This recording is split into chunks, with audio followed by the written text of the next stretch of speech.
how can I take this thing that I love doing to the next level?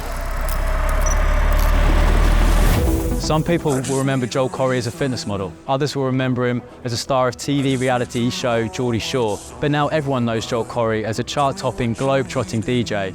But what from the outside and thanks to social media may look like overnight success or his star seemingly rising out of nowhere has actually been a decade plus of hard work, graft, setbacks and sacrifice. I've come to Ibiza to find out exactly what Joel's done to get to the place he is now, achieving all of his dreams and most importantly asking him what comes next.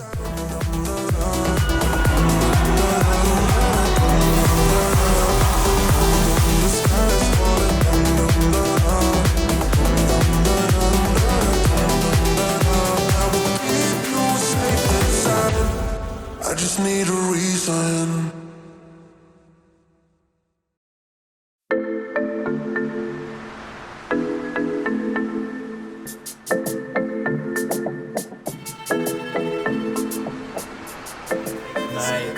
You're right, yeah, it's been a while. How you doing? You right, yeah?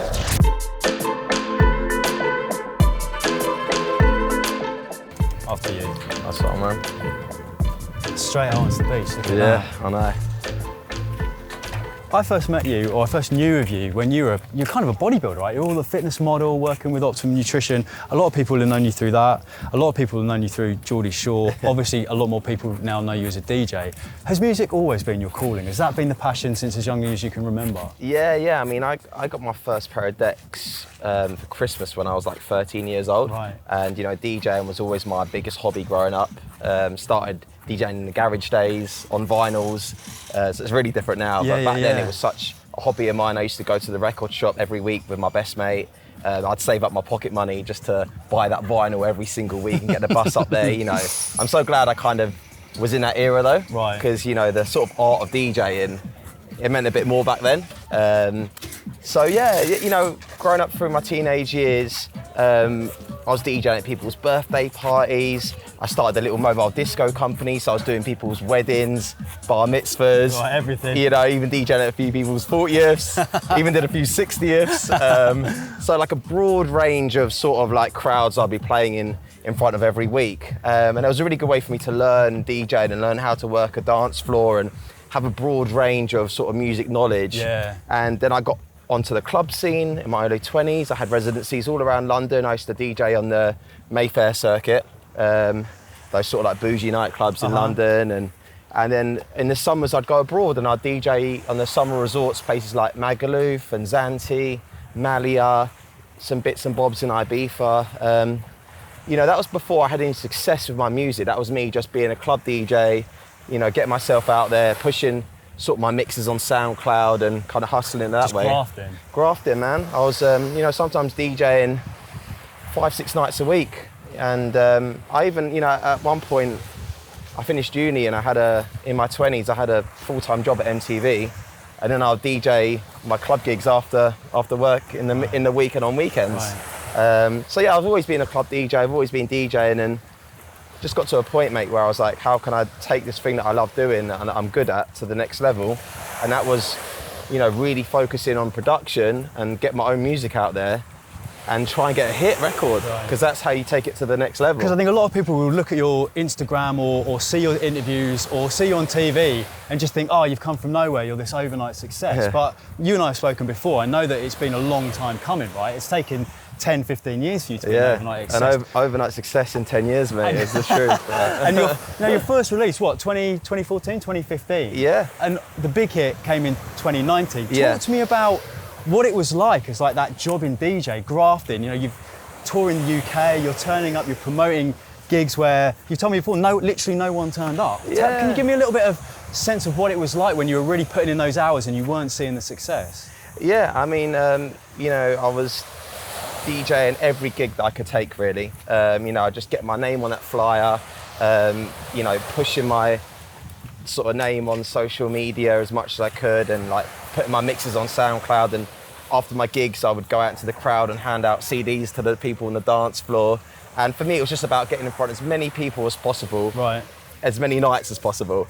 So, of course, you know, did you turn anything down, or was it just I was yes, turning yes, nothing. yes? I said yes to everything, man. I just wanted to be in front of people. You know, it didn't matter how far away it was or how long the drive was. Didn't really care about the money. I just knew that the best way for me to sort of build what I was doing was just to DJ as much as possible. And of course, you know, every DJ that's been doing it for years has always done bad gigs, man, and that's part of the process. You know, those sort of moments make you stronger. I mean, there were so many times where I would drive up the motorway, like, you know, 3-4 hours, turn up to a gig, you know, that had my face on it and it'd been advertised me being there, and there'd be no one there. So what was it like at that moment? Because you're such a positive guy, right? And I guess it's easy, or it's easier to look back on hindsight once you've had that success to go, yeah, I had to go through it. But at the time, you must have been heartbroken. Yeah, man. You know, in those moments, obviously, it is disheartening, and it does hurt. But did you have to have like a little pep talk to yourself? No, listen, I'm always carrying myself professionally. So I'd always go in there still with a smile, right, still do my set, you know, unless the manager was like, don't worry about change, it. You know, you will dial it down, it's still 100%. Not, no, 100% not, man, because even if there was a few people in there, I still want to give them the best show that I could have given them. And always, you know, stay professional in those situations. But like I said, that's just part, I mean, many DJs would have done those sort of gigs, man. I mean, when I first started DJing, like I said, I used to DJ in the local pub down the road. And like, sometimes there'd just be the old geezer sitting in the corner. Like, not so even listening to you, really. Yeah, it's not like I hadn't done that sort of thing before. And I'm sure those gigs will happen again, man. You know, you never know, but in those moments, you just suck it up and get on with it. And, you know. Did you have like the foresight or the ability to go, do you know what, this is help? It might not feel like it now, but I know this is all part of a process. This is going to help me down the road. Or is it a case of, I've just got to get through tonight and then reassess? No, I think I always had that longer term vision always stuck in my mind. Right. For me, like, I would have done anything it took to make my break. Okay. It was going to happen. Right. I would never take no for an answer, do you know what I mean? I was like, I'm going to stick at this until it happens. I'm not sort of person would ever give up.